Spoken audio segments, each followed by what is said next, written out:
আসসালামু আলাইকুম। আজ আমি শেয়ার করব সেরা স্বাদের দেশি মুরগি রান্নার রেসিপি। আলু দিয়ে দেশি মুরগির পাতলা ঝোল তৈরি করব। এভাবে রান্না করলে খেতে কিন্তু অসম্ভব মজা হয়। একদমই ঘরোয়া মশলা দিয়ে রেসিপিটি তৈরি করেছি। আশা করছি সবার কাছে ভালো লাগবে। এখানে আমি 1.5 কেজি পরিমাণ দেশি মুরগির মাংস নিয়েছি। মাংসগুলো খুবই ভালো করে ধুয়ে পরিষ্কার করে নিয়েছি। এখন এখানে দিয়ে দিব 1 চা চামচ লবণ, দিয়ে দিব 1 চা চামচ হলুদের গুঁড়া। হলুদ লবণ দিয়ে মাংসের সঙ্গে খুবই ভালোভাবে মেখে নিব। হলুদ লবণ দিয়ে মাংসের সঙ্গে মেখে আমি 10 মিনিটের মতো ম্যারিনেটের জন্য রেখে দিব। এখন চুলাতে একটা কড়াই বসিয়ে দিয়েছি। এখানে আমি দিয়ে দিব পরিমাণ মতো রান্না সাদা তেল। তেলটা একটু গরম হলে দিয়ে দিব 1/2 কাপ পরিমাণ পেঁয়াজ কুচি। পেঁয়াজগুলো হালকা করে নেড়েচেড়ে দিব। এখন এখানে দিয়ে দিব 2টা তেজপাতা, 3টা এলাচ, 2টা দারুচিনি।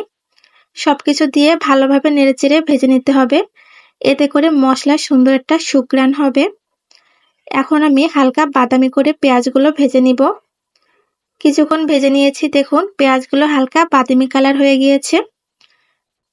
এখন এখানে দিয়ে দিব 1 টেবিল চামচ পরিমাণ রসুন বাটা, 1 টেবিল চামচ পরিমাণ আদা বাটা, 1 টেবিল চামচ পরিমাণ পেঁয়াজ বাটা। সব মশলা দিয়ে ভালোভাবে নেড়েচেড়ে ভেজে নিতে হবে, যেন কাঁচা গন্ধটা না থাকে।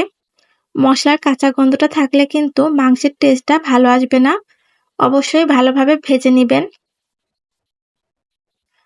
আমি কয়েক মিনিট ভালোভাবে ভেজে নিয়েছি। মশলাটা খুবই ভালোভাবে ভাজা হয়ে গিয়েছে। এখন এখানে দিয়ে দিব 1/2 কাপ পরিমাণ পানি।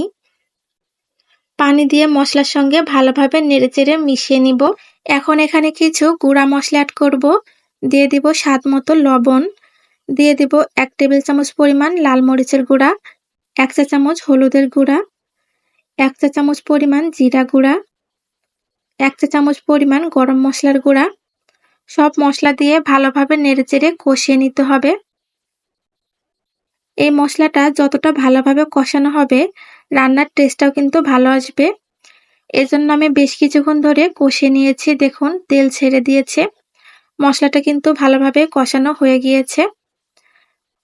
এখন এখানে দিয়ে দিব ম্যারিনেট করে রাখা মুরগির মাংস। আমি সবটুকু মাংস ঢেলে দিয়েছি।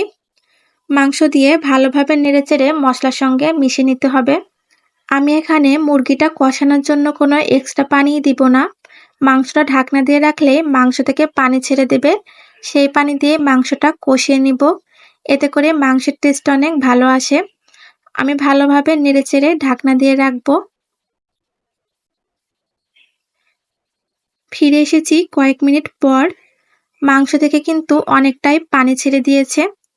অবশ্যই এ পর্যায়ে চুলার জালটা মিডিয়াম হিটে রাখবেন। এতে করে মাংসগুলো ভালোভাবে সিদ্ধ হবে। আমি আবারও ঢাকনা দিয়ে দিয়েছি। ফিরে এসেছি বেশ কিছুক্ষণ পর।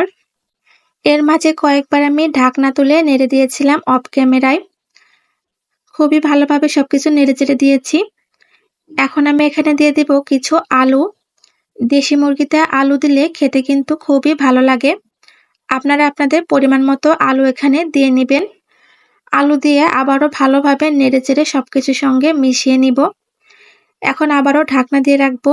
এতে করে মাংসটা আর আলুটাও ভালোভাবে সিদ্ধ হবে। ফিরে এসেছি বেশ কিছুক্ষণ পর। আবারও ভালোভাবে নেড়েচেড়ে দিব। মাংসটা এমনভাবে কষাবেন যেন কষানোর সময়ই 90% সিদ্ধ হয়ে যায়। এতে করে মাংসের মধ্যে মশলাটা ভালোভাবে প্রবেশ করে টেস্টটা অনেক ভালো আসে। আমি আর কিছুক্ষণ ভালোভাবে নেড়েচেড়ে দিব। এখন এখানে ঝোলের পানি অ্যাড করব। এখানে আমি 2 কাপ পরিমাণ ঝোলের পানি দিব। দেশি মুরগিতে ঝোলের পরিমাণটা একটু বেশি হলে ভালো হয়। যেহেতু আমি মুরগিটা 90% মতো সিদ্ধ করে নিয়েছি, এজন্য 2 কাপ পরিমাণ পানি দিয়েছি। এখন ঢাকনা দিয়ে ভালোভাবে জাল করে নিব। ফিরে এসেছি বেশ কিছুক্ষণ পর। ঢাকনা তুলে ভালোভাবে নেড়েচেড়ে দিব। অনেক সময় দেশি মুরগি সিদ্ধ হতে অনেক সময় লাগে। সেক্ষেত্রে আপনারা পানি পরিমাণটা বাড়িয়ে কমিয়ে দিতে পারেন। এখন এখানে দিয়ে দিব জিরা ও গরম মশলার গুঁড়া। এখানে আমি 3টা এলাচ, 2টা দারুচিনি আর 1 টেবিল চামচ পরিমাণ জিরা হালকা তেলে গুঁড়া করে নিয়েছি। এই মশলাটা দিলে মাংসের টেস্টটা অনেক ভালো আসে। এখন নেড়েচেড়ে আমি মিনিট খানেক জাল করে নিব। আমি মিনিট খানেক জাল করে নিয়েছি। দেখুন মাংসের কালারটা কতটা সুন্দর হয়েছে। এ পর্যায়ে মাংস রান্নাটা আমার পুরোপুরিভাবে কমপ্লিট। চুলাটা বন্ধ করে দিব। দেখুন দেশি মুরগিতে ঝোলের পরিমাণটা একটু বেশি থাকলে ভালো হয়। আমি ঠিক এই পরিমাণটাই রেখেছি। এখন আমি নামিয়ে পরিবেশন করে নিব। এমন নিত্য নতুন রেসিপি পেতে আমার চ্যানেলটি সাবস্ক্রাইব করে রাখতে পারেন। যারা ফেসবুক পেজ থেকে দেখছেন পেজটি ফলো দিয়ে রাখবেন। এতে নিত্য নতুন রেসিপি আপলোড দিলেই আপনাদের কাছে পৌঁছে যাবে। তৈরি হয়ে গেল খুবই মজাদার আলু দিয়ে দেশি মুরগির পাতলা ঝোল। গরম ভাত, রুটি, পরোটা যেকোনো কিছুর সঙ্গেই খেতে অসম্ভব ভালো লাগে। একবার হলেও এভাবে ট্রাই করে দেখবেন, আশা করছি ভালো লাগবে। আজকের মতো এ পর্যন্তই। আবারও হাজির হব নতুন কোনো রেসিপি নিয়ে। সবাই ভালো থাকবেন, সুস্থ থাকবেন। আল্লাহ হাফেজ।